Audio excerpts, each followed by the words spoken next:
সারা বাংলাদেশের পরিশ্রমী ইসলামী আন্দোলনের অন্যতম পুরোধা হযরতুল আল্লামা জনাব আলহাজ মাওলানা ডক্টর সৈয়দ মোহাম্মদ এনায়েতুল্লাহ আব্বাসী ওয়াসিদ্দিকী। এখন আমি সম্মানিত মুহতারামকে আলোচনা পেশ করার জন্য অনুরোধ করছি। প্রধান মুফাসসির আলোচনা পেশ করছেন আজকের সিরাতুল মুসলিম মাহফিলের প্রধান মুফাসসির হযরতুল আল্লামা জনাব মাওলানা ডক্টর সৈয়দ মোহাম্মদ এনায়েতুল্লাহ আব্বাসী ওয়াসিদ্দিকী।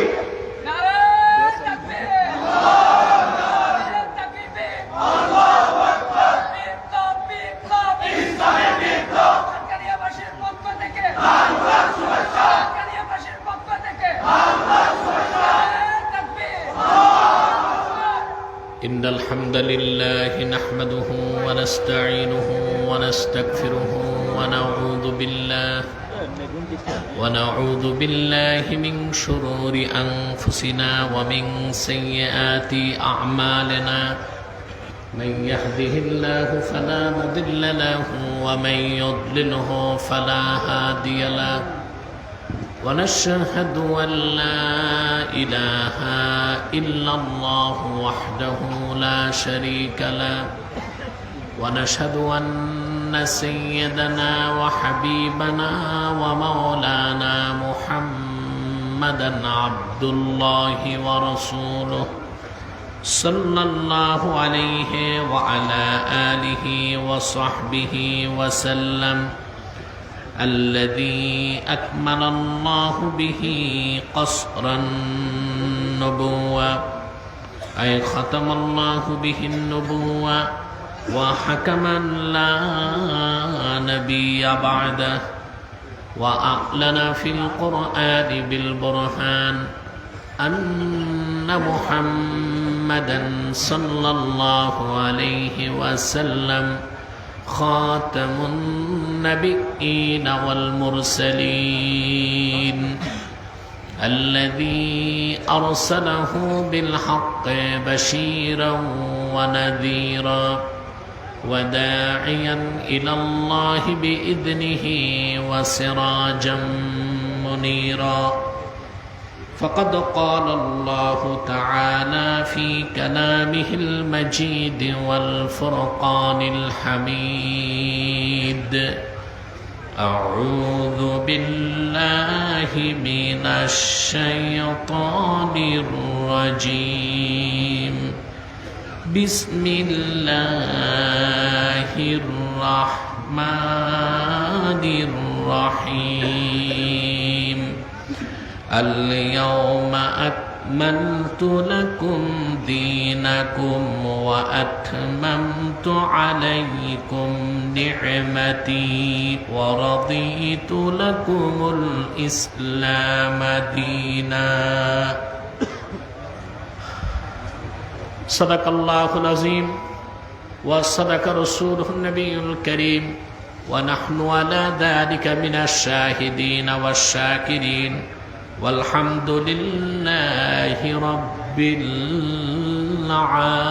العالمين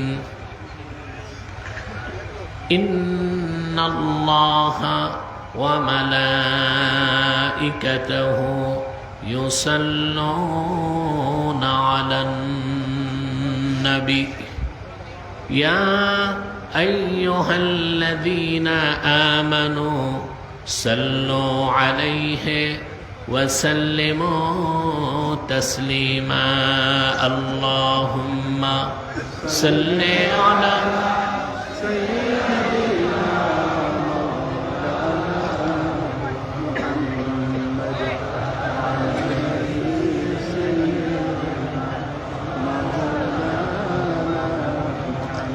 زبان খুলে পড়ুন اللهم صل على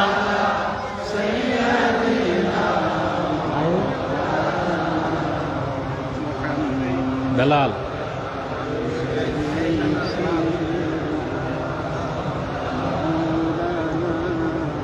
হর্নে সাউন্ড লাগবে فهو الذي تم معناه وصورته ثم اصطفاه حبيبا بارئ النسم اللهم صل على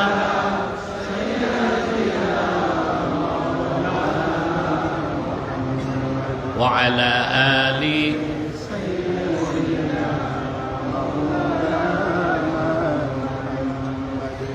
لكل نبي في الأنام فزيلة وجملتها مجموعة بمحمد اللهم صل على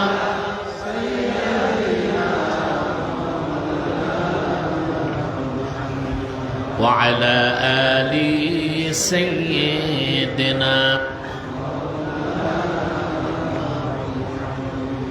محمد رسول الله صلى الله عليه وسلم ختم الله به النبوة وحكما لا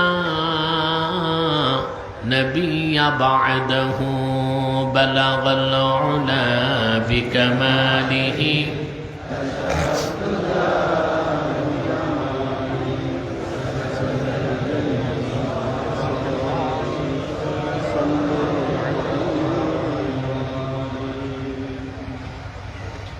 আলিফ লাম মিম হেফজ ও এতিমখানার উদ্যোগে আয়োজিত দুদিন ব্যাপী 23তম ঐতিহাসিক মিলাদুন নবী ও সিরাতুন নবী সাল্লাল্লাহু আলাইহি ওয়াসাল্লাম মাহফিলের সম্মানিত সভাপতি, উপস্থিত উলামায়ে কেরাম, তুলাবায়ে এজাম,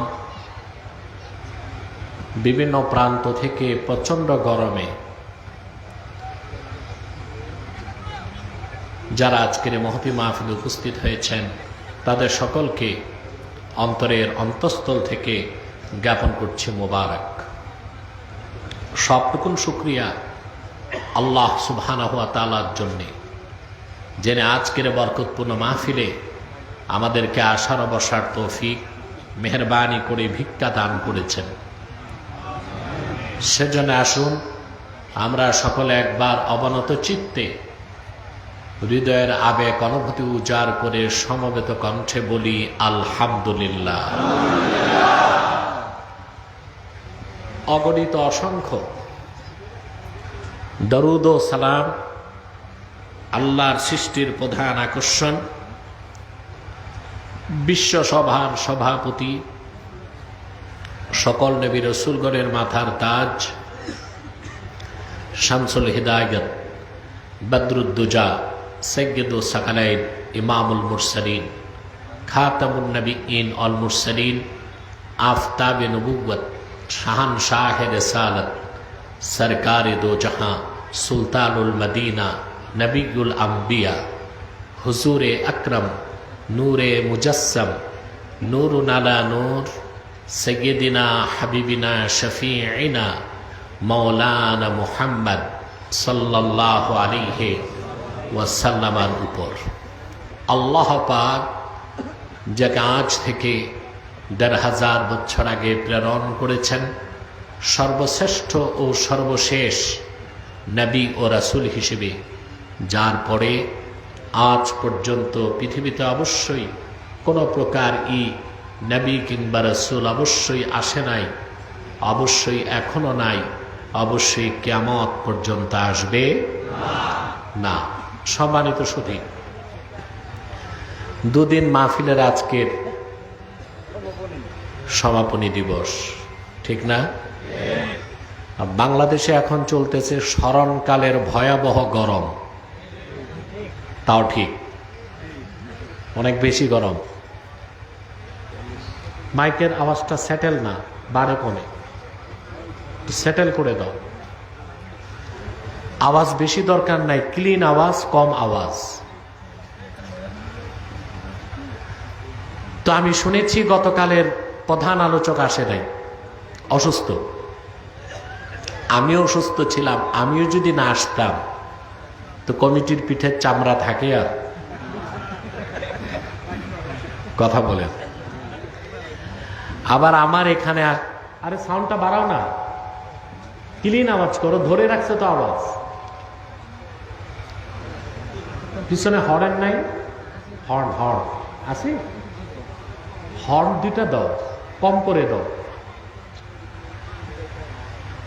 আবার আপনারা জানেন সাতকানিয়া একটা প্রোগ্রামে আমি আসতে পারিনি, আজকেরটা অনিশ্চিত ছিল। আসলে কে কোথায় আসবে আর না আসবে ফায়সালা হয় আসমানের উপর, কেউ কাউকে ঠেকায় রাখতে পারে না। পারে? হ্যাঁ, সাময়িক ইমানদারকে কিছু স্ট্রাগল অতিক্রম করতে হয়, সেটা তো করতেই হবে। মমিনের জন্য পৃথিবীটা কণ্টকাকীর্ণ, কুসুম কোমল মসৃণ নয়। চড়াই উতরাই, আঘাত প্রতিঘাত, জেল জুলুম নির্যাতন নিপীড়নকে অতিক্রম করেই দ্বীনের কর্মীদের দ্বীনের ঝান্ডা এগিয়ে নিতে হয়, ঠিক না? বিশেষ করে কোরআন কারীম ও হাদিসের আলোকে যারা দ্বীন প্রচার করে, বক্তা না দায়ী। বক্তা এক জিনিস, দায়ী আরেক জিনিস। বক্তা ঝোপ বুঝে কোপ মারে, বৃষ্টি দেখে ছাতা ধরে, কিন্তু দায়ী আল্লাহ, তার চরিত্র হয় কুলু কওলান সাদীদা, যা হক যা সত্য তা বলো, ঠিক না?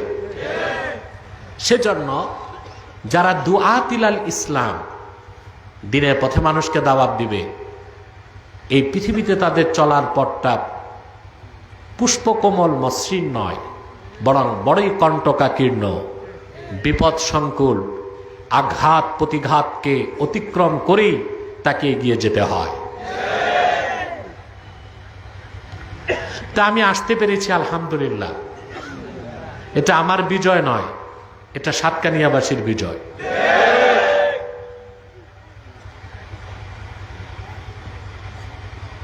আল্লাহর দ্বীনের কর্মীদেরকে যারা আঘাত করে তারা জানে না দ্বীনের কর্মীগণ লোহার বুট, চাবানো যায় না, চাবাতে গেলে বিষাক্ত দাঁত ভেঙে যায়।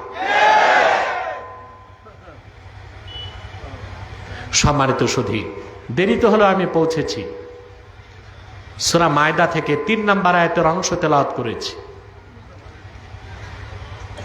আমরা মুসলিমরা পৃথিবীর বিভিন্ন জনপদে আজকে মার খাচ্ছি। এই পৃথিবীর মধ্যপ্রাচ্যে, দূরপ্রাচ্যে, নিকট প্রাচ্যে, পৃথিবীর প্রতিটি জনপদে মুসলিমদের রক্তে ভূপৃষ্ঠ রঞ্জিত হচ্ছে। অথচ মমিনের সাথে আল্লাহর ওয়াদা, মমিন কখনো পরাজিত হয় না, বিজয়ী হয়। ওয়াদা কার? আর মুসলিম হিসেবে আমাদেরও পরাজয় নাই। মুসলমানের অভিধানে পরাজয় বলে কোনো শব্দ নাই। বিজয়, ভুল করলে বিপর্যয়, পরাজয় নাই। সুবহানাল্লাহ। আমার কথা বুঝেন না? মুসলমান মুমিনের অভিধানে পরাজয় বলে কোনো শব্দ না। দিন মোতাবেক চললে বিজয়, ভুল করলে বিপর্যয়, পরাজয়। সুবহানাল্লাহ বলবেন। এখন বিজয় আমাদের থেকে দূরে কেন? তার মূলভূত কারণ হচ্ছে আল্লাহর দ্বীন থেকে আমরা সরে গেছি। সেই লক্ষ্যে আজকে দ্বীন ইসলামের একটি সংক্ষিপ্ত পরিচয় আপনাদের সামনে তুলে ধরব, আর কিভাবে পুরাপুরি দ্বীনের পথে ফিরে আসতে হবে সেই কথাগুলো খুব সংক্ষেপে বলবো। তবে আমি বিচলিত, এত গরম, এত রাত, আপনাদের ধৈর্য কতক্ষণ কুলাবে আমি জানি না। তবে আমার বিশ্বাস দক্ষিণ চট্টগ্রামের মুমিন মুসলমান যেখানে দ্বীনের জন্য জীবন দিতে পারে, গরমের গভীর রাতে 1 ঘন্টা তারা কোরবানি করতে পারবে ইনশাআল্লাহ। সবাই আমরা মালিককে দেখাতে পারি হাত তুলে? আল্লাহ আমাদেরকে কবুল করুন।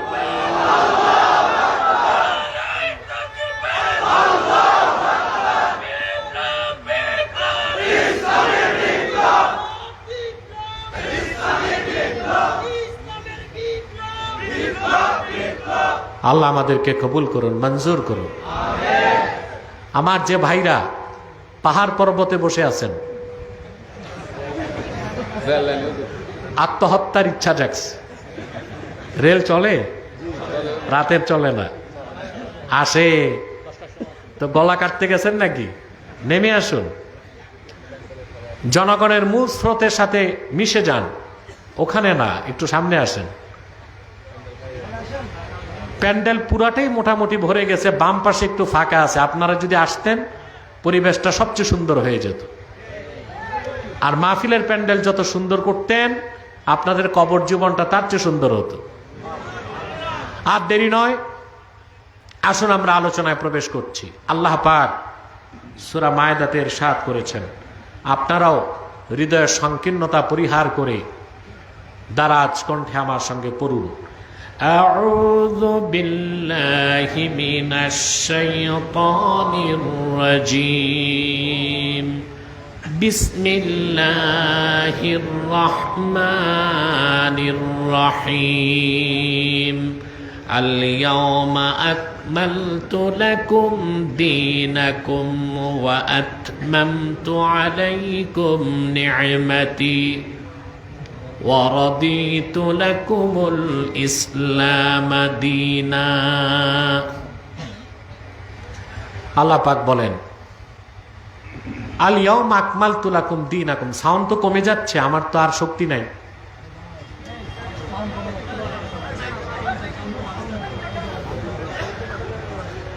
আল ইয়াউমা আকমালতু লাকুম দীনাকুম। আজকের এই পবিত্র দিবসে আমি তোমাদের জন্য দিনকে পরিপূর্ণ করে দিলাম। আপনারা মাইকম্যানকে দেখবেন না, আমার দিকে তাকান। ওয়া আতমামতু আলাইকুম নি'মাতি। আর তোমাদের উপর আমার নিয়ামতকে পরিসমাপ্ত করলাম। ওয়া রাদিতু লাকুমুল ইসলাম দীনা। আর আমি আল্লাহ একমাত্র সন্তুষ্ট চিত্তে আমার হাবিবের দিন ইসলামকে স্বীকৃতি দিলাম। পুরুষের কণ্ঠে বলেন সুবহানাল্লাহ। আমরা তো মাহফিলে, কবরস্থানে তো না। কোথায় যারা আছি পুরুষ? কাপুরুষ না সুপুরুষ? তো সেভাবেই জবাব দিতে হবে। আল্লাহ এখানে তিনটা কথা বললেন।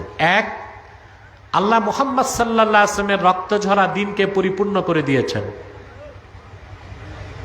সুবহানাল্লাহ। ১৫০০ বছর আগে দিনকে পরিপূর্ণ করার মাধ্যমে আল্লাহ নিয়ামতকে পরিসমাপ্ত করেছেন।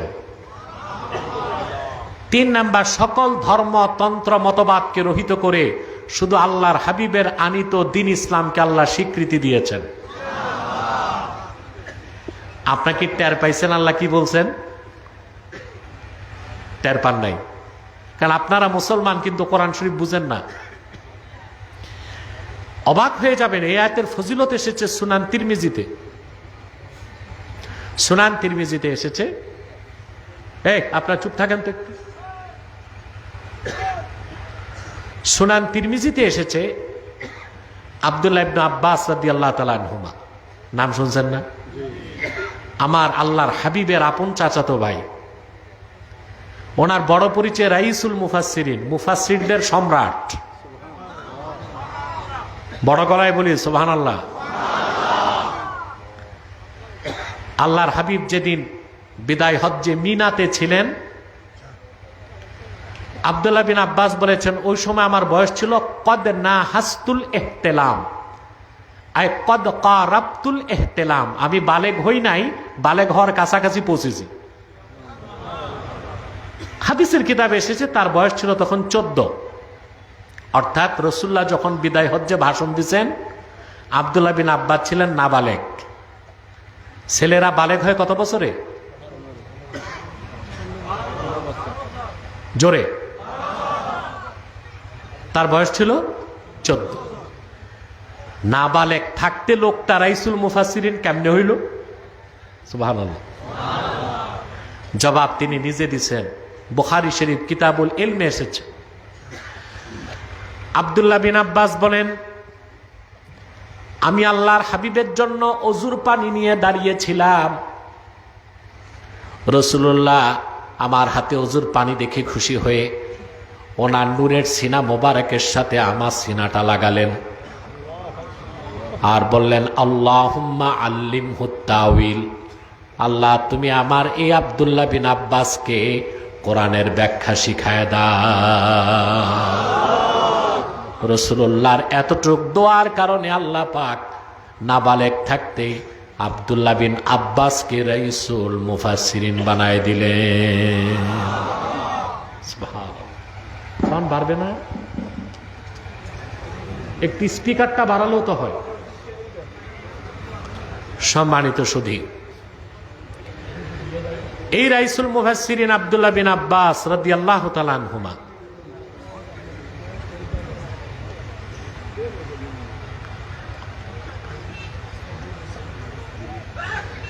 এই রাইসুল মুফাসসিরিন আব্দুল্লাহ বিন আব্বাস রাদিয়াল্লাহু তাআলা আনহুমা তিনি একদিন কোরআন শরীফ পড়তেছিলেন। খেয়াল করতেছেন? সূরা মায়দা পড়তেছিলেন। কোন সূরা? যে সূরা মায়দা থেকে আমি আলোচনা শোনাচ্ছি 3 নাম্বার আয়াত। কয় নাম্বার? 3 নাম্বার। তো সূরা মায়দা পড়তে পড়তে যখন 3 নাম্বার আয়াতে আসছেন, ওনার সামনে প্রচুর মুসলমানদের সাথে ইহুদিরাও বসেছিল। এক ইহুদি দাঁড়ায় গেছে। সুবহানাল্লাহ।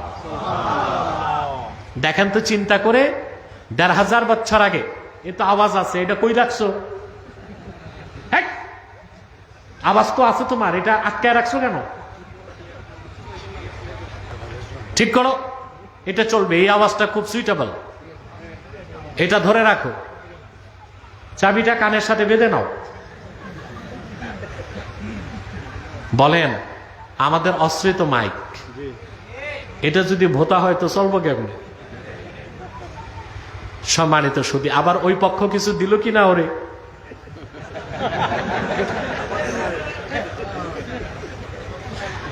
একবার ঠিক করে দূরে সরে যাও। খুব সুন্দর মাইক, এই যে সুন্দর মাইক, আওয়াজ ভালো, এতক্ষণ সেটিং করতে পারেনি। এখন এক কাজ করো বাবা, ঠিক করে 2 ফুট পিছনে দাঁড়াও। সম্মানিত সুধী, কথা শুনতেছেন? আর বিরক্ত করবেন? মনোযোগ দেন। আমি নিজেও খুব অসুস্থ, আমার ব্যাকবোন একটু ব্যথা আছে, হাঁটতে খুব কষ্ট হয়। প্রতি বছর তো জাফর ফকিরের ঘরে একটু বসে, এবার বসে এবার বসতে পারবো না, মাহফিল করেই চলে যাব। কালকের বক্তা না আসলে আজকে আমি একটু বাহানা করতে পারতাম, কারণ কালকেও আসে নাই, কালকেও ফাঁকি, আজকেও ফাঁকি, চামড়া থাকে আর বিপদ হইত না। তা আমি একটু কষ্ট করলাম আমার জন্য, আল্লাহর দিনের জন্য কষ্ট করতেই তো আমাদের জন্ম, ঠিক কিনা? সম্মানিত শুধু আব্দুল্লাহ বিন আব্বাস যখন তেলাওয়াত করতেছিলেন, মুসলিমদের সাথে ইহুদিরাও, তাহলে বোঝা যায় সাহাবায়ে কেরামের জমানায় ইহুদিরাও কোরআন শরীফ শুনতে মজা পাইত। আর আমার দেশে মুসলিম নামদারি কিছু আছে, কোরআন শরীফ মানেও না, শুনতেও চায় না। ওই ইহুদিদের চেয়ে এগুলো নিকৃষ্ট, ঠিক কিনা? কোরআন শরীফের মাহফিল দিলে শর্ত আগে ছিল 4টা, এখন 34টা। কতটা? 34টা। সবচেয়ে কষ্ট হয় ঢাকায়, বিভিন্ন বাড়ি থেকে কমপ্লেইন দেয়, মাইক কমাও। কোরআনের আওয়াজে ওদের ঘুম হয় না। চামার যে চামড়ার ব্যবসা করে, পচা চামড়ার গন্ধ যার নাক মন মগজে, মেশকাম্বারের গ্রান তার ভালো লাগবে না। কোরআনের আওয়াজ ওদের ভালো লাগে না, কিন্তু ডিজে পার্টি, পহেলা বৈশাখে গানের আওয়াজ ভালো লাগে। তা আমি কি অতিরঞ্জিত বললাম?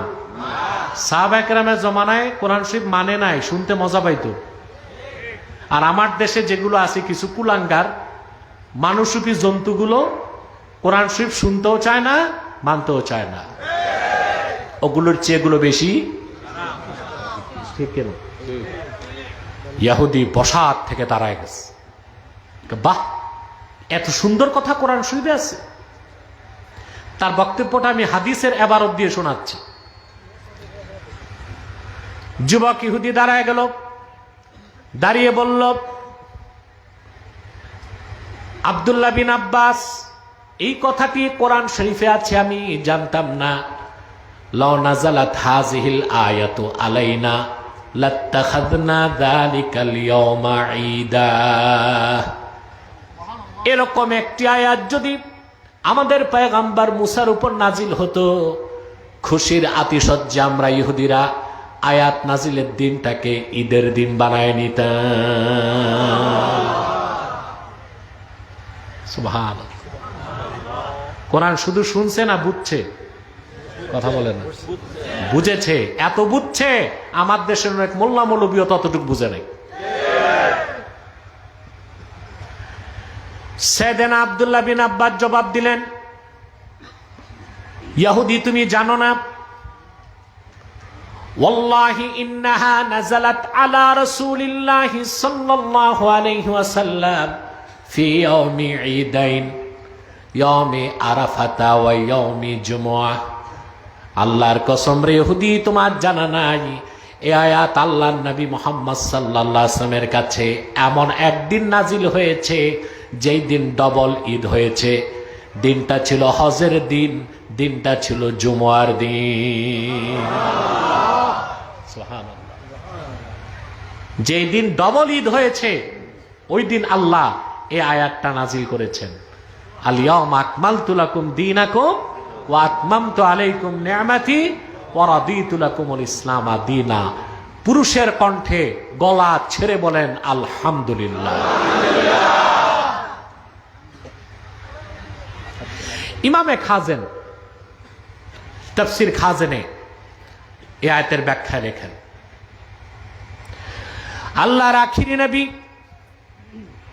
নবীগণের মাথার তাজ আমার নূর নবীজি মুহাম্মদ সাল্লাল্লাহু আলাইহি ওয়াসাল্লাম আরাফার ময়দানে উপস্থিত ছিলেন।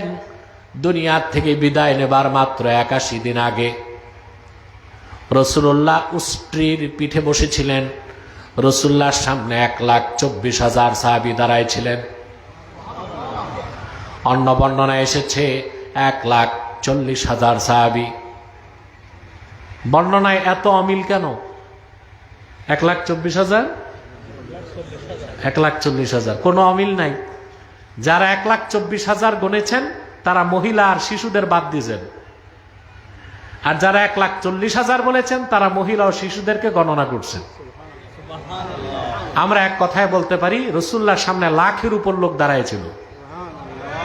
জানাতন লোক না, প্রত্যেকে সাহাবী। সাহাবীর দাম কত তা তো আর বলার অপেক্ষা রাখে না। সুবহানাল্লাহ। রাসূলুল্লাহ বলেছেন, আসহাবী কান নুজুমি যাহিরা ফাবি আইয়িহিম ইক্তাদাইতুম ইহতাদাইতুম। আমার সাহাবীগণ আল্লাহর আকাশের নক্ষত্রমালার মতো, যে কোনো একজনের অনুসরণ করলে হেদায়েত পেয়ে যাবা। চিল্লায় বলেন সুবহানাল্লাহ। এমন সাহাবী কতজন দাঁড়ায় ছিল? 1 লক্ষের উপরে। বলেন সুবহানাল্লাহ। কথা বুঝতেছেন? শুনতেছেন? বিদ্যুৎ উঠানামা করতেছে, আমি আতঙ্কে আছি, কখন মাইকও যায় লাইটও যায়। মাইক যাবে, লাইট যাবে, আমিও পিছন দিক দিয়ে বাড়ি যাব। আমার মনে ভোল্টেজটা আপ ডাউন করছে। দূরের মাইকগুলো বন্ধ করে ভোল্টেজ সব এখানে দিয়ে দেওয়া হোক, আমি এটা পরামর্শ দিই। সম্মানিত সুধী, কথা খেয়াল করছেন? রাসূলুল্লাহর সামনে 1 লক্ষের উপর সাহাবী দাঁড়ায় ছিলেন। বিদায় হজ্জের দিন আসর নামাজের শেষ সময়, মাগরিবের একটু আগে জিবরিল চলে আসছে। আল্লাহু আকবার। আল্লাহ ঘোষণা করলেন, আল ইয়াউমা আকমালতু লাকুম দীনাকুম। মানব জাতি, আজকে তোমাদের জন্য আমি দিনকে পরিপূর্ণ করে দিলাম। ওয়া আতমামতু আলাইকুম নি'মাতি, তোমাদের উপর আমার নেয়ামতকে পরিসমাপ্ত করলাম। ওয়া রাদিতু লাকুমুল ইসলামা দীনা, দিনকে আমি আল্লাহ সন্তুষ্ট চিত্তে স্বীকৃতি দিলাম। এই আয়াতের তরজমা থেকে আপনারা আসলটা বুঝেন নাই, কিন্তু কাবুল আহবার যে ইহুদিদের সবচেয়ে বড় আলেম ছিল, সে বুঝতে পেরেছে বলেই বসার থেকে দাঁড়ায় গেছিল আর বলেছিল যদি ইহুদিদের উপর এই রকম একটি আয়াত আল্লাহ নাজিল করতেন, আয়াত নাজিলের দিনটা ঈদের দিন বানায় নিতাম। তিনি বুঝছিলেন, আমরা বুঝে নাই। হযরত ওমরের জমানায় সেই ইহুদি আলেম কাবুল আহবার ইসলাম গ্রহণ করে মুসলমান হয়েছিলেন। মদিনা মুনাওয়ারাতে ইহুদিদের মধ্যে তার চেয়ে বড় আলেম আর একজনও ছিল না। সুবহানাল্লাহি বিহামদিহি। এবার একটু ব্যাখ্যা নেন, তাহলে আপনি উপলব্ধি করতে পারবেন। আল্লাহর দিনের দাওয়াত দেওয়া শুরু করলেন হযরত আদম। ঈসা পর্যন্ত 1 লক্ষের উপর নবী দিনের দাওয়াত দিলেন, দিন পরিপূর্ণ হয় নাই। কিন্তু আখিরি নবী মুহাম্মদ সাল্লাল্লাহু আলাইহি ওয়াসাল্লাম ১৫০০ বছর আগে দিনের দাওয়াত দিলেন মাত্র 23 বছর। মক্কায় 13 বছর, মদিনায় 10 বছর। দিন প্রতিষ্ঠার জন্য রাসূলুল্লাহ ২৭টি যুদ্ধে নেতৃত্ব দিয়েছেন, উহুদে দাঁত শহীদ করেছেন, তায়েফে রক্ত দিয়েছেন। রাসূলুল্লাহর 23 বছরের মেহনতের কারণে হাজার হাজার বছরে লাখের উপর নবীর দাওয়াতে যে দিন পরিপূর্ণ হয় নাই, আল্লাহর হাবিবের 23 বছরের মেহনতে সেই দিনকে আল্লাহ পরিপূর্ণ করে দিলেন। সুবহানাল্লাহ। এটা সহজ কথা না, অনেক বড় বিষয়। লাখের উপর নবী হাজার হাজার বছর দিনের দাওয়াত দিয়েছেন, দিন পরিপূর্ণ হয় নাই। কিন্তু মুহাম্মদ সাল্লাল্লাহু আলাইহি সাল্লাম মাত্র 23 বছর দিনের দাওয়াত দিয়েছেন, দিনকে আল্লাহ পরিপূর্ণ করে দিয়েছেন। কথা বুঝতেছেন? এখন দিন অর্থ কি? আমার দেশে শতকরা ৮৮ জন মুসলমান জানে দিন অর্থ ধর্ম। দিন অর্থ, এই জন্য আমাদের দেশে ইসলামিয়াত বইয়ের নাম ইসলাম ধর্ম। কথা বলেন, আরে কথাটা তো বলবেন, বলেন একটু। মাইকের অবস্থাও ঠিক না, আপনাদের অবস্থাও ঠিক না, আমার শরীরের অবস্থা ঠিক না, একটা বেকআপ তো লাগবে। জবাব দিবেন একটু, বাস ওই যে 1 ঘন্টাতেই মুনাজাত করে দেবেন ইনশাআল্লাহ। সম্মানিত সুধী,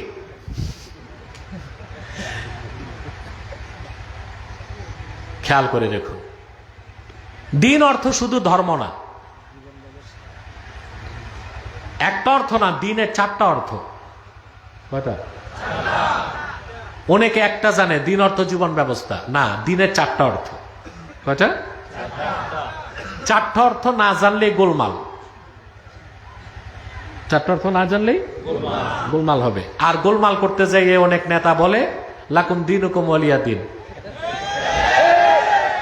যার যার ধর্ম তার তার।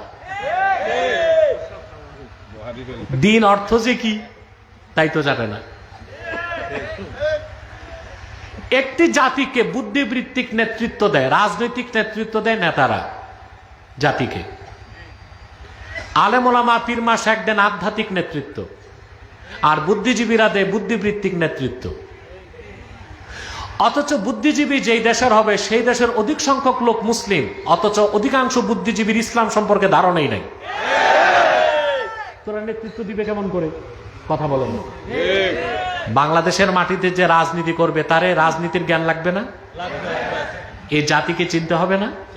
কথা বলেন।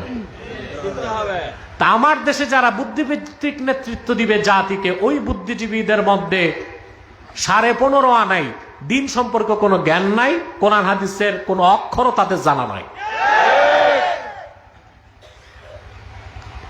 তো এইরকম বুদ্ধিজীবী আর এই যে মূর্তি স্ট্যাচুর মধ্যে পার্থক্য কি?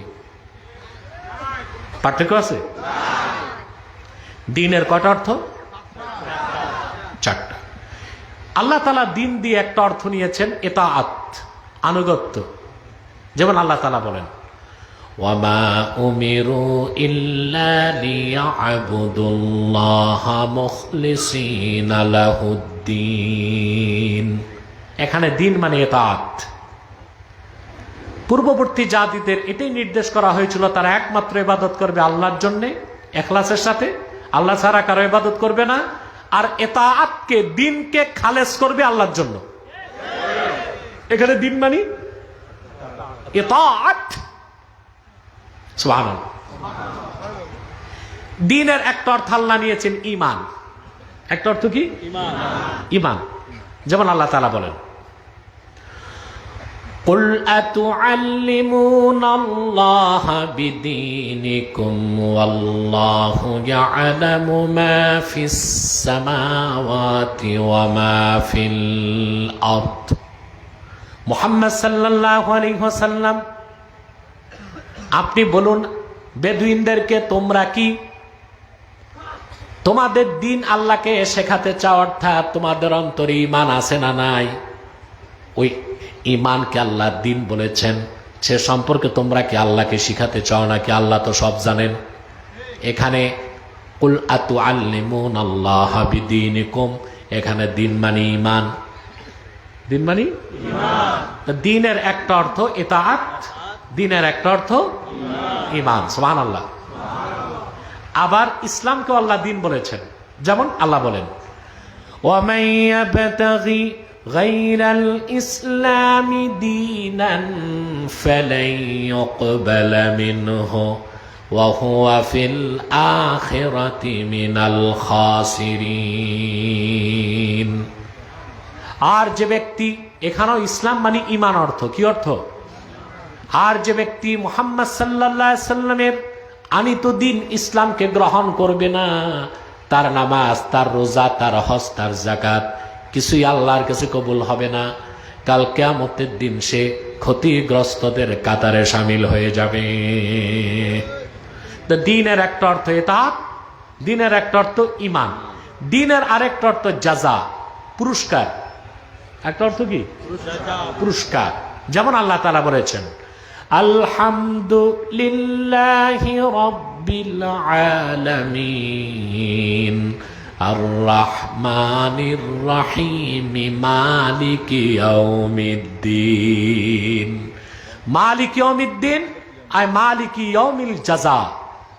হাসর দিবস, যেদিন আল্লাহ ভালো কাজের পুরস্কার দিবেন, খারাপ কাজের তিরস্কার করবেন। কর্মফল দিবসের মালিক কে? তাহলে কর্মফলকে আরবিতে কি বলা হয়? দিন।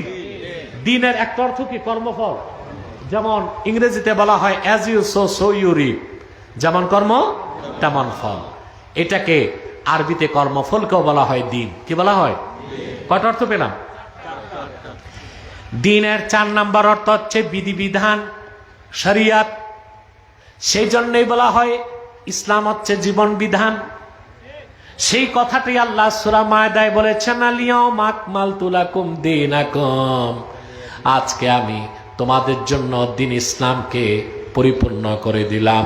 কিয়ামত তক আর কোনো বিধান আসবে না, তোমাদের উপর আমার নিয়ামতকে পরিসমাপ্ত করলাম। আর একমাত্র আমার হাবিবের রক্ত জরা দিনকে আমি আল্লাহ স্বীকৃতি দিলাম। দিনের কটা অর্থ? তো যারা বলে যার যার ধর্ম, যার যার উৎসব সবার, তারা দিন ইসলামের মৌলিক জ্ঞানটুকুন অর্জন করতে পারে না। অথচ পৃথিবীর নিয়ম হচ্ছে, আপনি যে দেশে বসবাস করবেন ওই দেশের ইতিহাস আপনাকে জানতে হবে। ঠিক কিনা? ওই দেশের মানুষের নৃতত্ত্ব জানতে হবে, নৃতাত্ত্বিক পরিচয়। যেমন আমরা বাঙালি, বাংলাদেশি। ঠিক কিনা? এখন এই দেশে যে রাজনীতি করবে তাকে বাংলাদেশের ইতিহাস জানতে হবে, তাকে জানতে হবে বাংলাদেশের স্বাধীনতার মূল চেতনা, তাকে জানতে হবে এই বাংলাদেশি জাতির নৃতাত্ত্বিক পরিচয়। তো আমার বাংলাদেশে স্বাধীনতার মূল চেতনা ইসলাম ও মুসলমান। মূল চেতনা কি? ইসলাম ও মুসলমান। তাহলে বাংলাদেশে যে রাজনীতি করবে তাকে ইসলাম ও মুসলমান সম্পর্কে জ্ঞান লাগবে কিনা? সেজন্যই তো আমরা এখানেই তো বিপদ হয়ে গেছে। প্যাসেঞ্জার একপন্থী, ড্রাইভার আরেকপন্থী। কথা বলে না। প্যাসেঞ্জারের ডেস্টিনেশন একটা, ড্রাইভারের ডেস্টিনেশন এটাই হচ্ছে বাংলাদেশে সবচেয়ে বড়, এটা হচ্ছে প্রিন্সিপাল ক্রাইসিস অফ বাংলাদেশ। ড্রাইভারের গন্তব্য একটা, যাত্রীদের গন্তব্য এটা বুঝেন নাই না? আর একটু খোলাসা করবো, কথা বলে না। আর একটু বুঝাই দিলে ভালো হয় না? আর একটু বুঝাই দিই। হ্যাঁ, এমনি অপবাদ দেয় আমি রাজনীতি করি, এই পর্যন্ত নির্বাচনে দাঁড়াইলাম না আর বলে আমি রাজনীতি করি। সবাই রাজনীতি করে না, কেউ তো রাজনীতি শিখায়।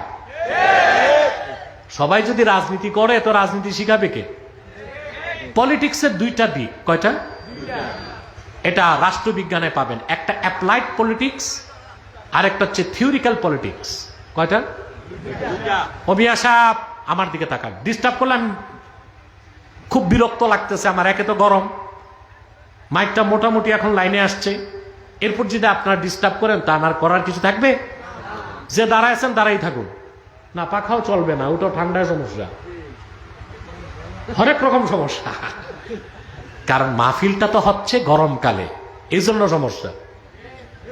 শীতকালে মাহফিল হয় না, এখন গরমকালে করছে কেন আমি জানি না। এটাকে আমার দোষ না তাদের দোষ আমি জানি না, ফকির বলতে পারবে। ফকির কই? এখন গেছে মাহফিল রেখে ফকিরি করতে। জাফর ফকির কই? এটা তো শীতকালে হওয়ার কথা না। এই যে দোষটা আমার, আমি ডেট দিছি, তো তার মানে তারা আগে সময় মতো যায় নাই বলেই তো ডেট দেওয়া যায় নাই। আলহামদুলিল্লাহ, কিন্তু এই এলাকাবাসী সার্থক সফল।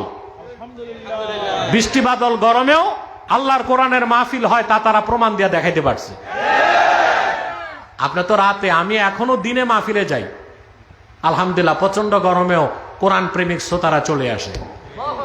সোশ্যাল মিডিয়া খুললেই দেখবেন। আমি গত সপ্তাহ তো অনেকগুলো প্রোগ্রাম দিনে করছি। সে যাই হোক, তো রাজনীতির কয়টা দিক? একটা হচ্ছে থিওরিক্যাল পলিটিক্স আর একটা হচ্ছে অ্যাপ্লাইড পলিটিক্স। এটা আমার কথা না, রাষ্ট্রবিজ্ঞান। যারা অনার্স মাস্টার্সে রাষ্ট্রবিজ্ঞান পড়ছেন তারা জানেন। আমি যে কথাটা বুঝাতে চাচ্ছি, রাজনীতির বাইরে কেউ থাকতে পারে না, শুধু থাকতে পারে পাগল পশু।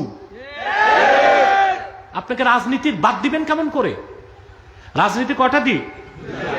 একটা হচ্ছে থিওরিক্যাল পলিটিক্স আর একটা অ্যাপ্লাইড পলিটিক্স। থিওরিক্যাল পলিটিক্স হচ্ছে তাত্ত্বিক রাজনীতি। ওই রাজনীতি করতে বই পড়তে হবে, দেশের রাজনীতি পড়তে হবে, বিশ্ব রাজনীতি বুঝতে হবে। আর একটা হচ্ছে অ্যাপ্লাইড পলিটিক্স। অ্যাপ্লাইড পলিটিক্স হচ্ছে প্রচলিত রাজনীতি, নির্বাচন, হরতাল, পিকেটিং, মিছিল, মিটিং, জনসভা। বুঝলেন না? এটা হচ্ছে অ্যাপ্লাইড পলিটিক্স। আর এর উপরেরটা কি? Theoretical politics. যিনি থিওরিক্যাল পলিটিক্স তাত্ত্বিক রাজনীতি শিখেন তিনি রাষ্ট্রবিজ্ঞানী। আর যিনি শুধু অ্যাপ্লাইড রাজনীতি শিখছে তিনি রাজনীতিবিদ। তা আমি রাজনীতিবিদ না, তবে তাত্ত্বিক রাজনীতি পড়াশোনা করি। আমি বলি না আমি রাষ্ট্রবিজ্ঞানী, তবে থিওরিক্যাল পলিটিক্স আমি যথেষ্ট পড়াশোনা করি, যেহেতু রাজনীতির বাইরে থাকা যায় না। বাইরে থাকা যায় না, তো রাজনীতি ছাড়া চলবেন কেমন করে? মিয়া সাহেব, অ্যারিস্টটলের নাম শুনছেন? কথা বলেন। তাকে বলা হয় দ্য ফাদার অফ সায়েন্স, বিজ্ঞানের জনক। রাজনীতির উপর লেখা তার একটা বই আছে, বইটা লেখছে 2200 বছর আগে। কত? ওই বইয়ের নামই দ্য পলিটিক্স। ওইটারই ইংরেজি হচ্ছে রাজনীতি। ওইটারই ইংরেজি ভাষায় নেওয়া হয়েছে পলিটিক্সের বাংলা কি? রাজনীতি। এই দ্য পলিটিক্স বইতে অ্যারিস্টটল লিখেছে দুইটা জাতি রাজনীতি করতে পারবে না, রাজনীতির বাইরে থাকতে পারে। কয়টা? এক দেবদেবী আর দুই পশু পাখি। এখন অ্যারিস্টটল তো ছিল পৌত্তলিক। কি ছিল? সে দেবদেবী বিশ্বাস করতে, এই জন্য সে শেরকি কথা বলছে। আমি তার কথাটাকে সংস্কার করছি। বলবো? আমি বলি দুইটা জাতি রাজনীতি করবে না, করতে পারে না, এক ফেরেশতা আর এক পশু পাখি। এখন আলেম ওলামা পীর মাশায়েখ আলেম যারা বাংলাদেশে, তারা কি ফেরেশতা না পশু পাখি? মানুষ। তো রাজনীতির বাইরে যাবে কেমন করে? সুযোগ আছে? কেউ থিওরিক্যাল পলিটিক্স করবে, কেউ অ্যাপ্লাইড পলিটিক্স করবে। আব্বাসি অ্যাপ্লাইড পলিটিক্স করে না, বাট থিওরিক্যাল পলিটিক্স পড়ায় শিখায়। কারণ ইসলাম পূর্ণাঙ্গ জীবন বিধান, সেখানে অর্থনীতি আছে, সমাজনীতি আছে, রাজনীতি আছে। আমি যদি কোরআন হাদিসের রাজনীতিও বাদ দেই, তো জাতির কাছে আমি হিসাব দিতে পারলো কাল কিয়ামতে গাদ্দারের কাতারে আমার জায়গা হবে। কথা বুঝতেছেন? দিনের কয়টা অর্থ শিখছেন? চারটা। দিনের একটা অর্থ এতাআত, দিনের একটা অর্থ ঈমান, দিনের একটা অর্থ শরিয়ত, দিনের একটা অর্থ কর্মফল। সুবহানাল্লাহ বলে। আলিয়াউমা আকমালতু লাকুম দীনাকুম, এখানে দিন অর্থ জীবন বিধান, শরিয়াত। সুবহানাল্লাহ বলেন। আল্লাহ রাব্বুল আলামিন ১৫০০ বছর আগে জীবন বিধান হিসেবে মুহাম্মদ সাল্লাল্লাহু আলাইহি ওয়াসাল্লামের শরীয়তকে পরিপূর্ণ করে দিয়েছেন। সুবহানাল্লাহ বলবেন না? মুহাম্মদ সাল্লাল্লাহু আলাইহি সাল্লামের কাছে কোরআন নাজিল করে নেয়ামতকে পরিসমাপ্ত করে দিয়েছেন। ওয়ারাদিতু লাকুমুল ইসলাম দীনা, একমাত্র আমি আল্লাহ দিন ইসলামকে স্বীকৃতি দিলাম। এবার আসেন একটু ব্যাখ্যা নেই। দিনের মৌলিক ব্যাখ্যা সংজ্ঞা দিয়েছি, একটু ব্যাখ্যা করে দিচ্ছি। 3টি জিনিসের সমষ্টির নাম দিন ইসলাম। কয়টা জিনিস? জোরে বলতে হবে। প্রথম ঈমান, তারপর ইসলাম, তারপর ইহসান, 3 মিলে দিন ইসলাম। সুবহানাল্লাহ বলবেন। প্রথম কি? ঈমান, তারপরে ইসলাম, তারপরে ইহসান। এই 3টার সংক্ষিপ্ত ব্যাখ্যা করে দিচ্ছি। সবকিছু শুরু ঈমান, ইসলামের শুরুটাই ঈমান। যার ঈমান নাই সে কোনোদিন ইসলামে প্রবেশ করতে পারে না। যার ঈমানে এক জাররা পরিমাণ ত্রুটি থাকবে, দাড়ি টুপি জুব্বা কুর্তা লাগায় আর বড় কোরবানি দিয়া, সে মুসলমান হইতে পারবে না। কারণ আগে ঈমান, তারপরে ইসলাম। আগে কি? ঈমান। আমি একটা সূক্ষ্ম কথা বলি, মনোযোগ দিয়া শোনেন। এই কোরআন কারীমের কোথাও আল্লাহ রাব্বুল আলামিন কাফের মুশরিককে মুসলিম হতে বলেন নাই। কাফের মুশরিককে বলেছেন মুমিন হও, মুমিনদেরকে বলেছেন মুসলিম হও। সুবহানাল্লাহ। এটা বুঝেন নাই?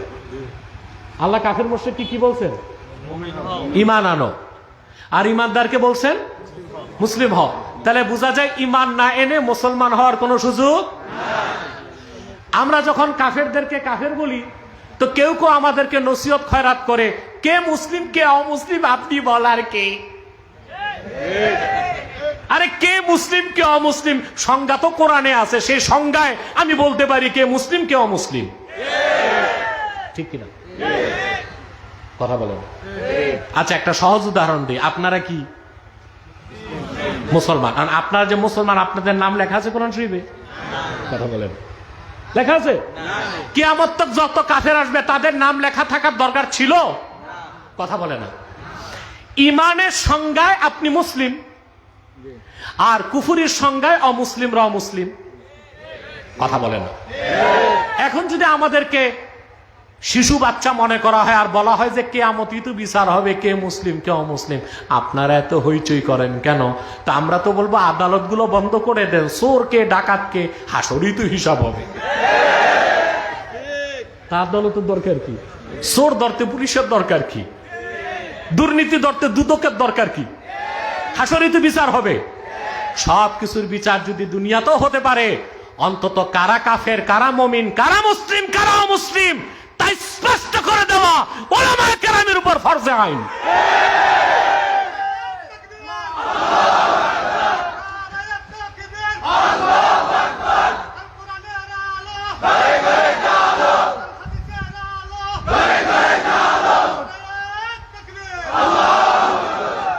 এই বিষয়টা বিস্তারিত জানতে ওয়াকাযালিকা জাআলনাকুম উম্মাতাও ওয়াসাতা, এই আয়াতের উপর আমার 2 ঘন্টার তাফসীর আছে, দেখবেন সোশ্যাল মিডিয়াতে। পারবেন না ইনশাআল্লাহ? আজকে সেই বিষয়টা আর বললে এই বিষয়টা ভুলে যাবেন। তাহলে ভাইরা, শুরু কি? প্রথম কি? ঈমান, তারপরে ইসলাম, তারপরে ইহসান, 3 মিলে দিন ইসলাম। সুবহানাল্লাহ। কাফের মুশরিক আল্লাহ রাব্বুল আলামিন মুসলিম হতে বলেন নাই, বলেছেন মুমিন হও। মুমিনদেরকে বলেছেন মুসলিম হও। যেমন আল্লাহ পাক বলেছেন, ইয়া আইয়ুহাল্লাযীনা আমানু দুখুলু ফিস-সিলমি কাফা ওয়া লা তাত্তাবিউ খুতুওয়াতিশ শাইতান। ঈমানদারগণ, তোমরা পরিপূর্ণভাবে ইসলামে প্রবেশ করো। কাফের মুশরিককে বলছেন না মুমিনদেরকে? তাহলে আগে ঈমান, তারপরে ইসলাম। এখন কারো ঈমান নাই, কিন্তু দাড়ি টুপি জুব্বা কুর্তা জিকির ফিকির হাল ফাল আছে, ঈমান নাই, ওরে মুসলমান বলা যাবে? কারণ আগে কি, তারপরে কি? দেখেন, আবার দেখেন প্রমাণ। আল্লাহ পাক বলেন, ইয়া আইয়ুহাল্লাযীনা আমানু তাকুল্লাহা হাক্কা তুকাতিহি ওয়া লা তামুতুন্না ইল্লা ওয়া আনতুম মুসলিমুন। ঈমানদারগণ, তোমরা যথাযথ আল্লাহকে ভয় করো আর পরিপূর্ণ মুসলিম না হয়ে মৃত্যুকে আলিঙ্গন করো না। তাহলে আল্লাহ মুসলিম হতে বলেছেন কাফের মুশরিককে না মুমিনকে? আগে ঈমান, তারপরে ইসলাম। সুবহানাল্লাহ। এখন আসেন ঈমান কি, ভালো করে বুঝেন। আমি এখন টাইম কত দেখো তো? 12:25, মানে 1 ঘন্টা হয়ে গেছে। আমি 11:30টায় শুরু করছি। হ্যাঁ না, এটা তো কোরআন শরীফের মজা। আল্লাহু আকবার কাবীর। আমি এই কি করেন আপনি মিয়া? আমার হাত আছে তো, কথা বুঝেন। আমি 11:30টার পরপর মাইক ধরছি, 55 মিনিট হয়ে গেছে। আমি 1 ঘন্টা কষ্ট দিব বলেছিলাম। এখন যদি বেশি করি আপনার তো নারাজ হবেন। আর 15 মিনিট, আচ্ছা ঠিক আছে, আধা ঘন্টায় মুনাজাত করার চেষ্টা করব, সর্বাত্মক চেষ্টা ইনশাআল্লাহ। কিন্তু একটা মানুষও মাথাটা নাড়ার চেষ্টা করবেন না। যারা পাহাড় পর্বতে আছে ওখানেই থাক।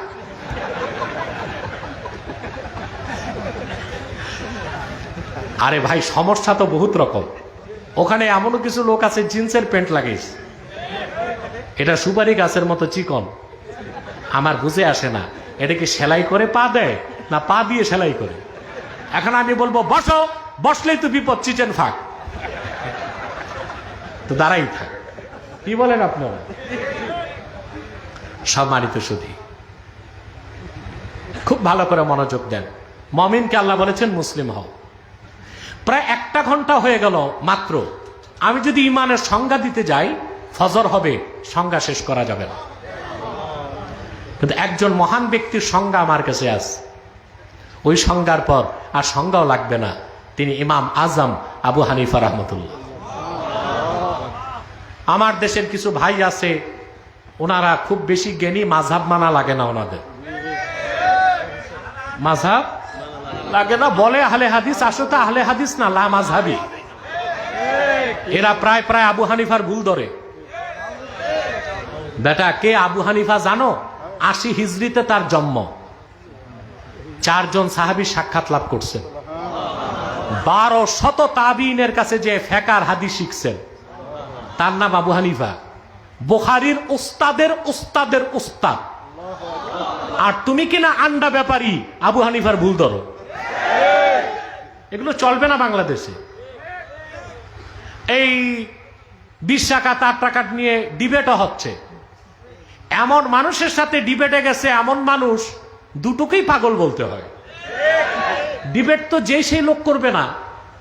এখানে তুমি কার সাথে ডিবেটে যাচ্ছ, সে আলেম কিনা এটা তো দেখতে হবে।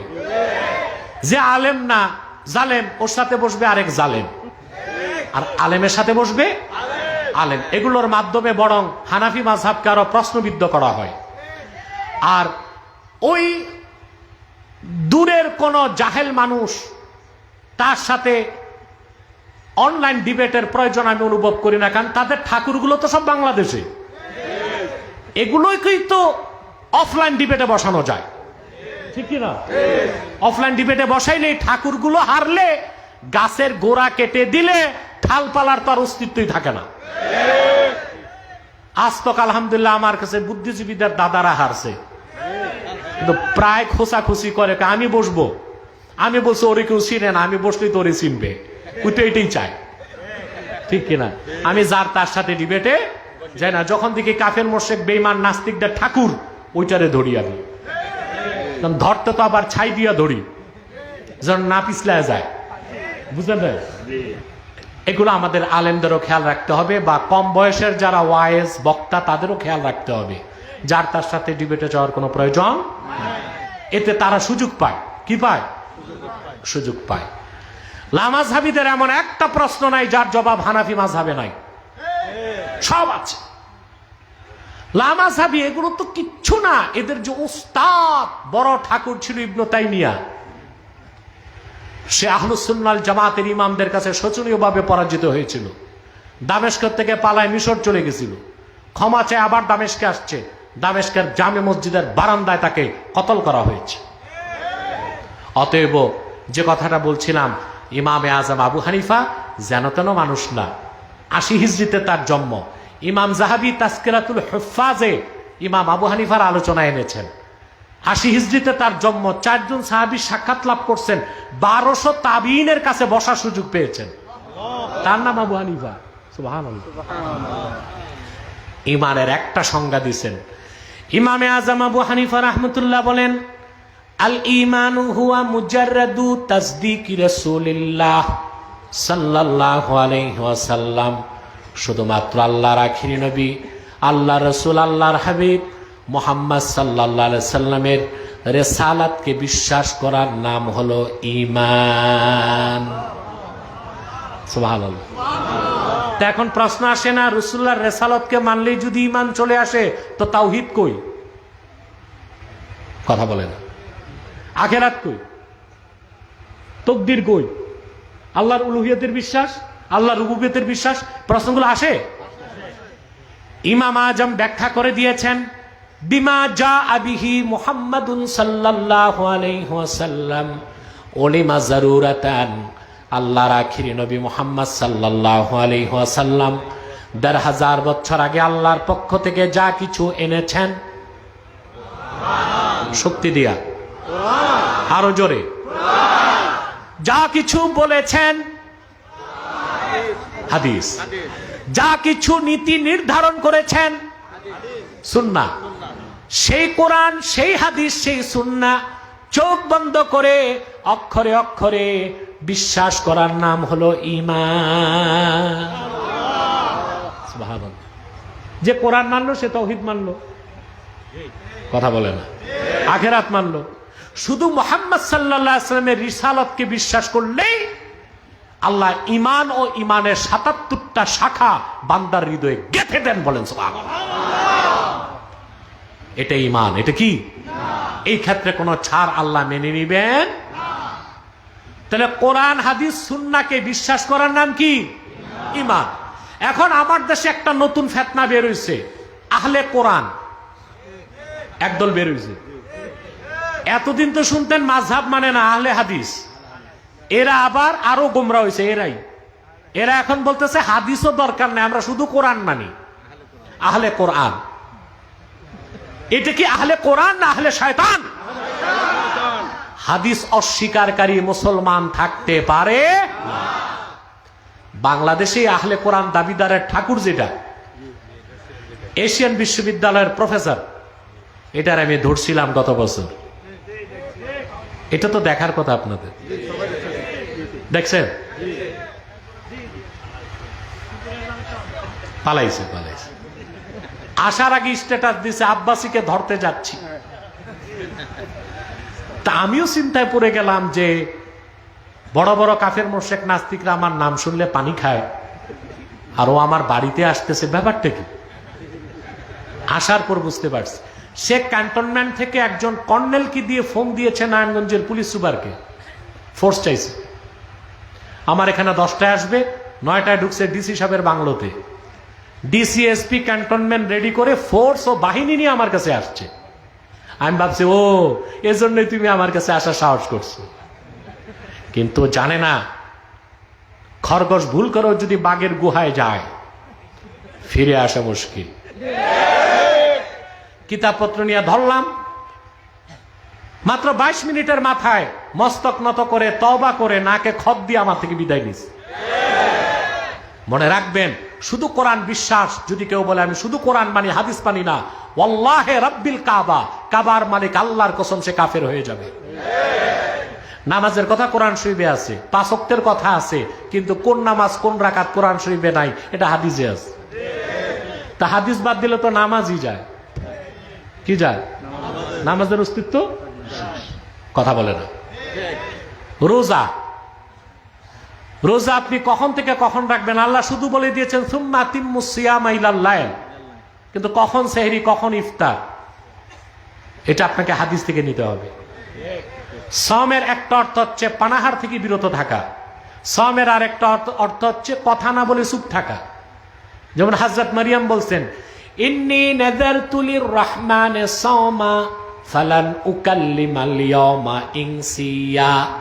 আমি রহমানের নামে মান্যত করেছি, আমি কোনো মানুষের সাথে কথা বলবো না, চুপ থাকবো। তাহলে সকাল থেকে সন্ধ্যা পানাহার না করাও সম, আবার চুপচাপ থাকার নামও সম। এখন কেউ যদি বলে হাদিস মানি না, তাহলে সম পালন কেমনে হবে? 3 বেলা খাবো আর কথা না বলে চুপ থাকবো, বলবো সম হয়ে গেছে। কথা বলেন। তাহলে কোথায় সম অর্থ চুপ থাকা আর কোথায় সম অর্থ খানা না খাওয়া, এটা নির্ধারণ করে দিয়েছে হাদিস। তা হাদিস বাদ দিলে নামাজও যায়, রোজাও, তারপরে কি হাজ। আমি বহু কথা সংক্ষেপে বলে দিচ্ছি, ঠিকটাও কইলা না। 3 নাম্বার কি? হাজ। হজের ফরজ কয়টা?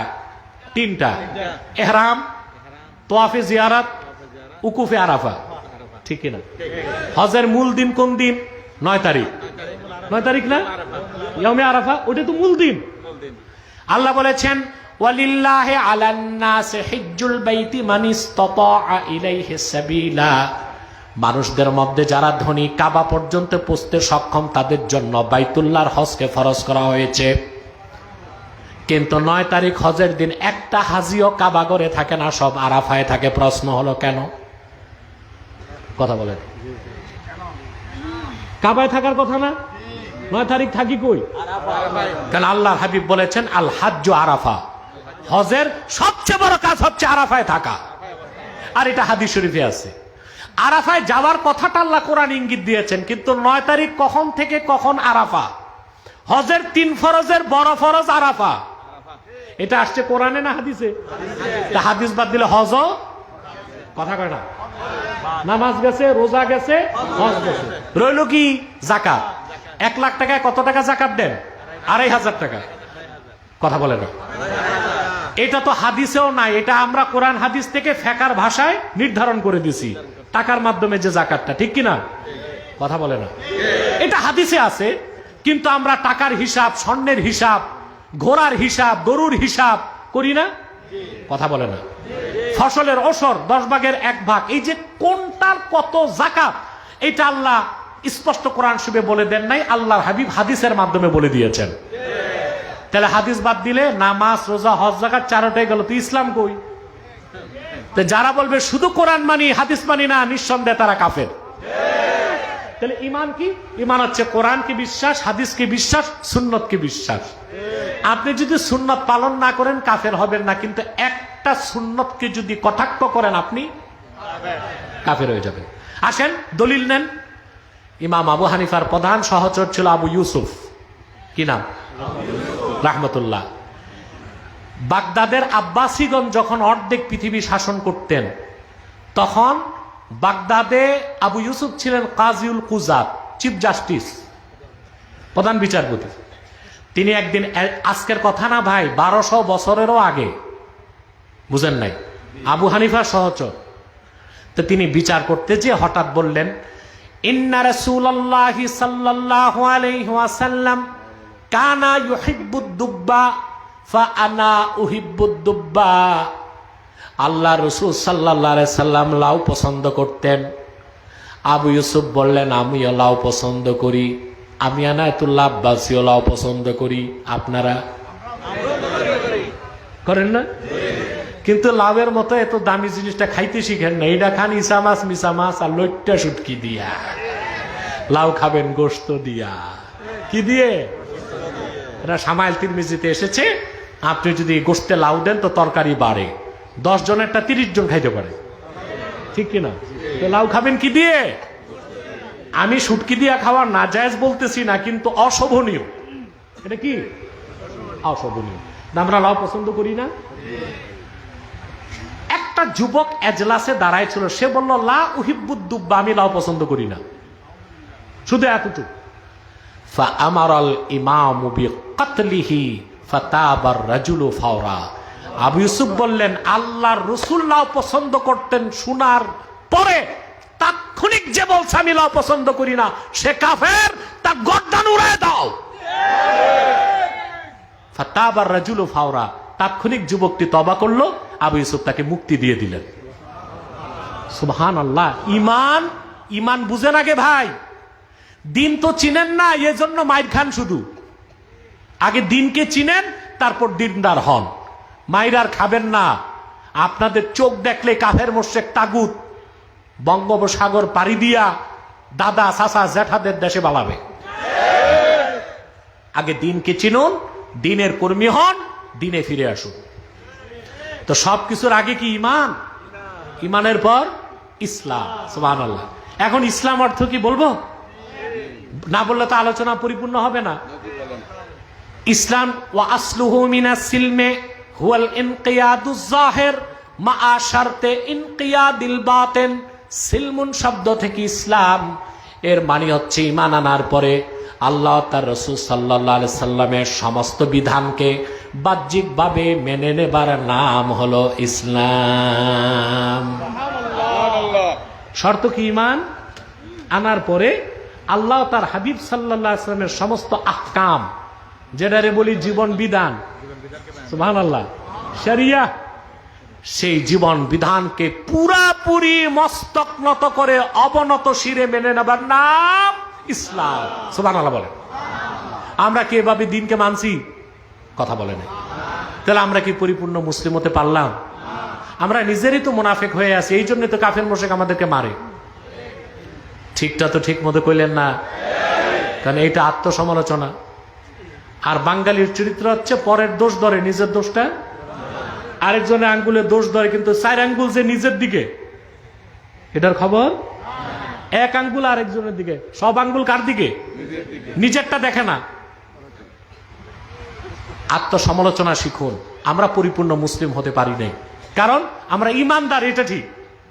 কোরআন হাদিস সুন্নাহকে পুরো বিশ্বাস করি, কিন্তু শরিয়াকে পুরোপুরি আমরা গ্রহণ করতে।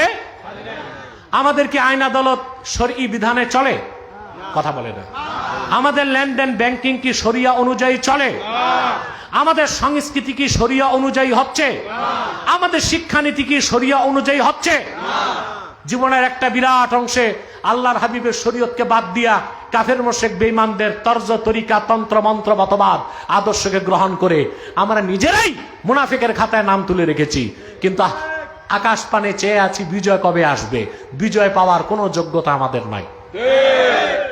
আমরা কিন্তু জীবনের একটা বিরাট অংশে রাসূলুল্লাহর শরীয়তকে বাদ দিছি, ঠিক কিনা বলেন? বাদ দেই নাই? কথা বলে না। পহেলা বৈশাখে মঙ্গল শোভাযাত্রা মুসলমানের সংস্কৃতি? কথা বলে। হ্যাঁ, আপনি বৈশাখ পালন করতে পারেন সংস্কৃতি হিসেবে কতটুক? বৈশাখ কি আগে ছিল না? বুদ্ধিজীবীরা বৈশাখের ইতিহাস জানে। 1584 সালে সর্বপ্রথম বাদশা আকবর হিজরি সনকে অনুসরণ করে বাংলা অব্দ চালু করছে। ওই থেকে বৈশাখ শুরু। ওই থেকে বৈশাখ। বুদ্ধিজীবীদেরকে আমি ওপেন চ্যালেঞ্জ করেছি, 1 বছর আগে বাংলাদেশ স্বাধীন হবার আগে মঙ্গল শোভাযাত্রা পহেলা বৈশাখের নামে বের হতো কিনা একটা প্রমাণ দেখা। পারে নাই। এই পহেলা বৈশাখে মঙ্গল শোভাযাত্রা প্রথম বের করেছে যশোরে উদীচী 1985 সালে। কত সালে? তারপর ভারতের এক হিন্দু ছাত্র ঢাকা চারুকলাতে পড়তো। ওই ছাত্রটা 1989 সালে চারুকলা থেকে মঙ্গল শোভাযাত্রা বের করছে। পেঁচা, হুতুম পেঁচা, ইঁদুর, বাদুর, হনুমান, পণ্য মহিষ, পাগলা গাভী, সূর্যের প্রতিকৃতি, এই সব হলো হিন্দু ধর্মের দেবদেবীর নাম। হিন্দুরা কাল্পনিক বিশ্বাস করে যে সূর্য তাদের দেবতা, এই জন্য মঙ্গল শোভাযাত্রায় সূর্যের প্রতিকৃতি থাকে। হিন্দুদের ধর্মীয় বিশ্বাস যে পেঁচা হচ্ছে লক্ষ্মীর বাহন। প্রতি বছর বৈশাখের লক্ষ্মী তাদের কল্পিত দেবী পেঁচার উপর বহন করি আসে, তারপর যত অলক্ষ্মী কুলক্ষ্মী ছড়ায় যায়। চিল্লায় বলেন নাউজুবিল্লাহ। তাইলে পহেলা বৈশাখে মেলা করা, ওখানে মুড়ি বাতাসা লাড্ডু খাওয়া, ওতে দোষ নাই। হাল খাতা লেখায় দোষ নাই, দাওয়াতে কোনো দোষ নাই। কিন্তু পহেলা বৈশাখের নামে মঙ্গল শোভাযাত্রা, এটা মুসলমানের সংস্কৃতি নয়, এটা বাঙালির সংস্কৃতিও নয়, এটা হিন্দুদের একটি ধর্মীয় অনুষঙ্গ। আপনারা তো দিন থেকে দূরে সরে গেছেন। কারা পালন করতেছে? আরে ভাই, বাসন্তী কালারের শাড়ি পরে আর ছেলেরা বৈষ্ণবদের মতো গেরুয়া রঙের পোশাক লাগায়া, হাতে শাক, মাথায় তিলক, উলুধ্বনি দিয়া শোভা যাত্রা যারা করছে, মঙ্গল শোভা যাত্রা, ওগুলো তো মুসলমানেরই সন্তান। কথা বলে না। শিক্ষানীতি, সংস্কৃতি, রাজনীতি, আইন আদালত, জীবনের বিরাট অংশে আপনি আল্লাহর হাবিবের শরীয়তকে বাদ দিয়েছেন। সেজন্য আল্লাহর পক্ষ থেকে ইজ্জত আসে নাই, জিল্লাত বাঙালি মুসলমানের গলার কলঙ্কিত মালা হয়েছে। এটা ছাড়তে হবে, দিনে ফিরতে হবে, দিনে। আবু দাউদ শরীফের হাদিস, সাতকানিয়া দক্ষিণ চট্টগ্রামবাসী কান পেতে শুনে রাখো। আবু দাউদ শরীফের 3262 নম্বর হাদিস, আমার স্মৃতি বলছে, সংখ্যাটা ভুল হইতে পারে, হাদিসটা শোনো। আল্লাহর হাবিব ইরশাদ করেছেন, ইযা তাবায়াতুম বিল আইনা ওয়া আখাযতুম আযনাবাল বাকর ওয়া রাদিতুম বিয-যার'i ওয়া তারাকতুমুল জিহাদ সাল্লাল্লাহু আলাইকুম যুল্লান লা ইয়ানজাউহু হাত্তা তারজিউ ইলা দীনিকুম। আল্লাহর হাবিব 1000 বছর আগে উম্মতকে সাবধান করেছেন, ইযা তাবায়াতুম বিল আইনা, যখন তোমরা ব্যবসা করবে সুদের মতো। ইনা এটা এমন একটা ব্যবসা, বাহানা করে সুদ খাওয়া। কি করে সুদ খাওয়া? একটা হচ্ছে সরাসরি সুদ খাওয়া, আর একটা হচ্ছে কি, দেশে কিছু মৌলবী মুন্সি আছে, টাকা ধার চাইলে বলে আমি তো মাওলানা মানুষ, সুদ তো খাইতে পারি না, নেন 1 লাখ নিয়ে যান, 1 বছর পর ফেরত দিয়েন, মাসে একটা চাইলের বস্তা দিয়েন। কি 1 বছর পর 1 লাখ ফেরত নিছে, 12 বস্তা চাইল নিছে, এটাই সুদ। এটাই কি সুদ? এটা হচ্ছে এই না, এটা কি এই না। আল বাইআতুল্লাতী তাতাশাব্বাহু বির-রিবা, যে ব্যবসাটা সুদের সাদৃশ্য রাখে ওইটা এই না, ওইটা কি? আল্লাহর হাবিব বলেছেন, তোমরা যখন বাহানা করে সুদ খাবা, গরুর লেজকে আঁকড়ে ধরবা, কৃষিকাজ কামাই রোজগারি সন্তুষ্ট থাকবা, জিহাদকে ছেড়ে দিবা, আল্লাহ তোমাদের গর্দানে জিল্লতকে লটকায় দিবেন। ওই জিল্লত, কলঙ্ক, পরাজয়, বিপর্যয় থেকে ততক্ষণ তোমরা বাঁচতে পারবা না যতক্ষণ আবার দিনের পথে ফিরে না আসবা। তার প্রকৃষ্ট প্রমাণ আমি 2টা জায়গায় দিচ্ছি। একটা হচ্ছে আফগানিস্তান, 34 বছর তারা রক্ত দিয়েছে ইসলামী হুকুমত প্রতিষ্ঠার জন্য। বিশ্বমরল সোভিয়েত রাশিয়ার সাথে যুদ্ধ করেছে 14 বছর, আর বিশ্ব সন্ত্রাসী আমেরিকার সাথে যুদ্ধ করেছে 19 বছর। 34 বছরে 70,000 মুসলমান রক্ত দিয়েছে। জাতিসংঘের কাছে তারা ধর্ণা দেয় নাই, আন্তর্জাতিক আদালতে ধর্ণা দেয় নাই, নিজেদের ভাগ্য গড়ার জন্য দিনের পথে ফিরে এসেছে, জিহাদকে হাতিয়ার করেছে। মার্কিন পরাশক্তি পরাজয়কে বরণ করে আটলান্টিক পাড়ি দিয়ে আমেরিকা পালাইছে।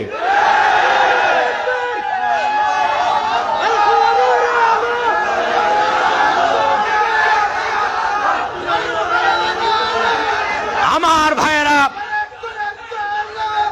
কাফের মুশরিক মুসলমানদের 2টা জিনিসকে ভয় পায়, একটা খেলাফত আর একটা জিহাদ ফি সাবিলিল্লাহকে। এইটা ওরা কোনোদিন মানতে, এই কথা বললে আমাদেরকে বলবে এক্সট্রিমিস্ট, চরমপন্থী, ফান্ডামেন্টালিস্ট, মৌলবাদী কিংবা টেরোরিস্ট, সন্ত্রাসী। আমেরিকার মুখে মুসলমান ঝাড়ু মারো, সন্ত্রাসের বিরুদ্ধে কথা বলার অধিকার আমেরিকার নয়। ওরাই পৃথিবীর সবচেয়ে বড় সন্ত্রাসী, ইসরায়েলকে লালন পালন করছে।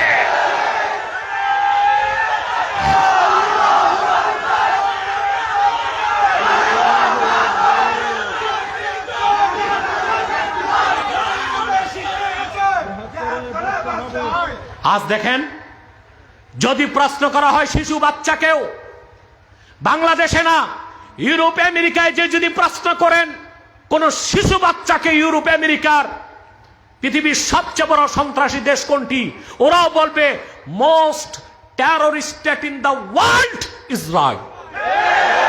পৃথিবীর সবচেয়ে বড় সন্ত্রাসী দেশ। ওরা দেশ স্বীকার করে, আমরা দেশ স্বীকার। আমরা বলি most terror state in the world and unlegal state Israel. পৃথিবীর সবচেয়ে বড় সন্ত্রাসী আর অবৈধ দেশের নাম কি? জবরদখলকারী। ওই জমিন হচ্ছে ফিলিস্তিনি আরবি মুসলমানদের পৈতৃক সম্পদ। 1947 সালের আগে কুখ্যাত ব্রিটিশ পররাষ্ট্রমন্ত্রী মিস্টার বেলফোর্ড শুধু মুসলমানদেরকে কষ্ট দেবার জন্য হিটলারের লাথি খায়া বিতাড়িত ইহুদিদেরকে ইসরায়েলে জায়গা করে দিয়েছে। আজ হোক কাল হোক বিশ্ব মানচিত্রে ইসরায়েল নামক কোন রাষ্ট্রের অস্তিত্ব খুঁজে পাওয়া যাবে না।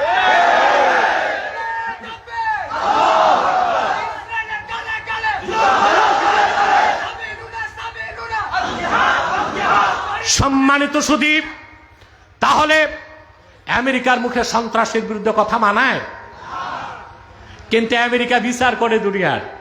বাংলাদেশে কে ক্ষমতায় যাবে আর যাবে না এটা আমেরিকা সিদ্ধান্ত নেয় তার স্টেট ডিপার্টমেন্টে। তা আমরা স্বাধীন দেশ করে লাভ কি?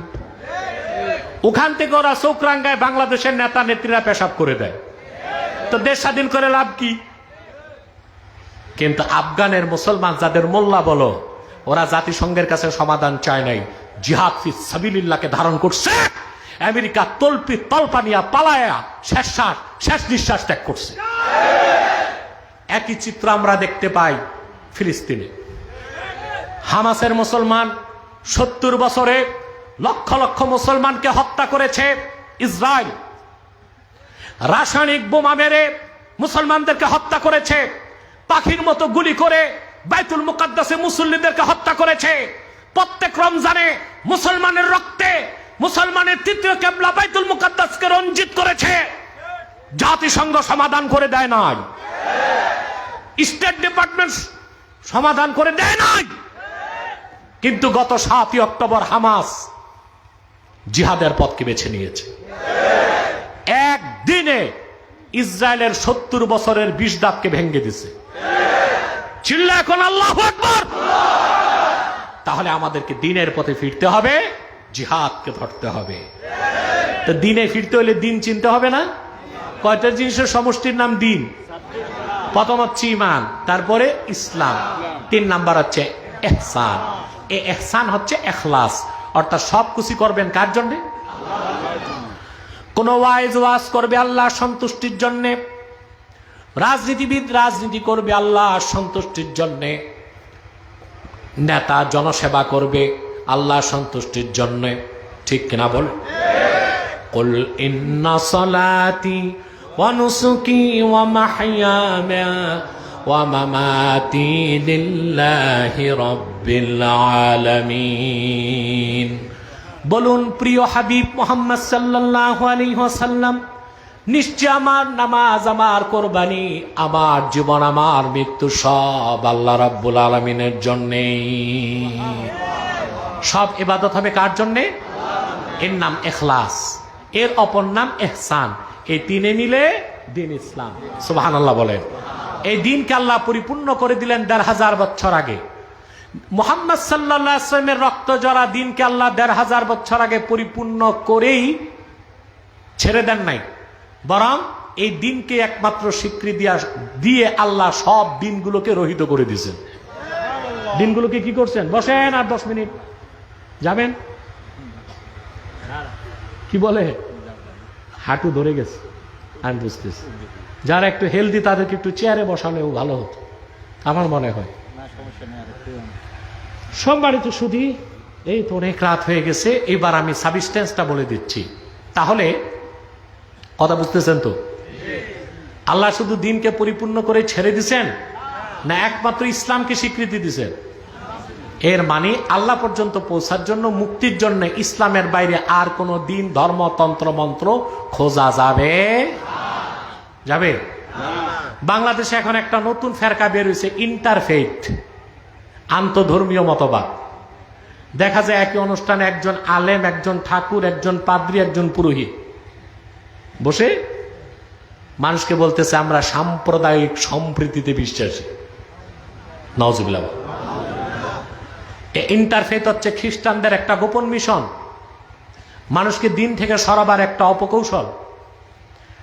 এটার পক্ষে আবার কাজ করতেছে মুভ ফাউন্ডেশন। কে?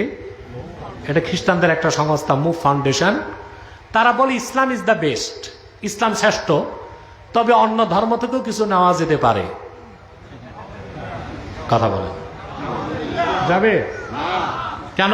ওয়ারাদিতু লাকুমুল ইসলামা দীন, ইন্নাদ-দীনা ইনদাল্লাহি ইসলাম।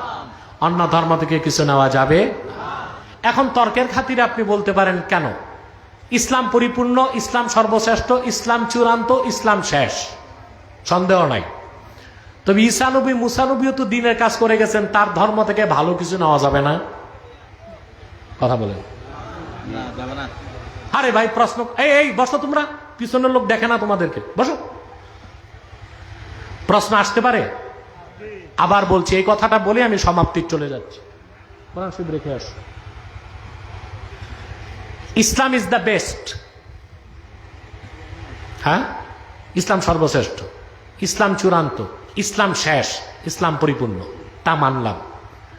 কিন্তু মুসা নবী ঈসা নবীও তো ধর্ম আনছিলেন, কথা বলেন।